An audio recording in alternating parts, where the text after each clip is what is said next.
ठाणे पोलिसांच्या अंमली पदार्थ विरोधी पथकानं एका झोमॅटो डिलिव्हरी करणाऱ्या तरुणाकडून तब्बल 3 कोटी रुपयांचं अंमली पदार्थ जप्त केले।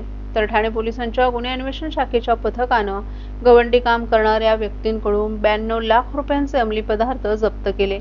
या कारवाईमुळे साधे काम करणाऱ्या या दोन्ही तस्करांची काळी कृत्ये उघड झाली आहेत। त्यांनी किती जणांनी अंमली पदार्थ विकले आणि हे अंमली पदार्थ त्यांनी कोणाकडून आणले याचा तपास आता पोलीस करत आहेत। ठाणे आयुक्तालय क्षेत्रातील ठाणे ते बदलापूर आणि भिवंडी शहरात अंमली पदार्थ विक्री करणाऱ्यांविरोधात विशेष मोहीम हाती घेऊन कठोर कारवाई करण्याचे आदेश पोलीस आयुक्त आशुतोष डुमरे यांनी दिले होते।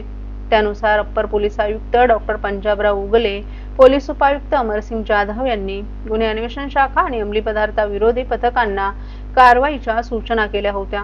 त्यानुसार सहाय्यक पोलीस आयुक्त शेखर बागडे आणि विनय पथकाचे पोलीस हवालदार हरीश तावडे यांनी माहिती मिळाली होती की एक जण शिळपाटा भागात अंमली पदार्थ घेऊन येणार आहे। या माहितीच्या आधारे पोलिसांनी सापळा लावून शिळफाटा येथील दिवा गावाकडे जाणाऱ्या मार्गावर इरफान शेख याला ताब्यात घेतलं। त्याची झडती घेतली असता पोलिसांनी त्याच्या ताब्यातून 1 किलो 522 ग्रॅम वजनाचा MD हा अंमली पदार्थ आढळून आला। या प्रकरणी शिळडागर पोलिसांनी त्याला अटक केली आहे।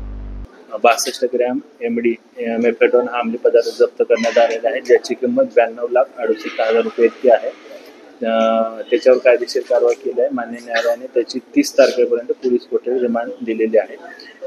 या दोन्ही कारवाईमध्ये सदर आरोपींनी MD मेफेडोन हा अंमली पदार्थ कुठं बनवला, कुठल्या कारखान्यामध्ये तो बनवला, त्यांनी तो कोणाला वितरित करणार होते किंवा ते कोणाला विक्री करणार होते, या अनुषंगानं गुन्हे शाखेचे पथक अधिक तपास करत आहे।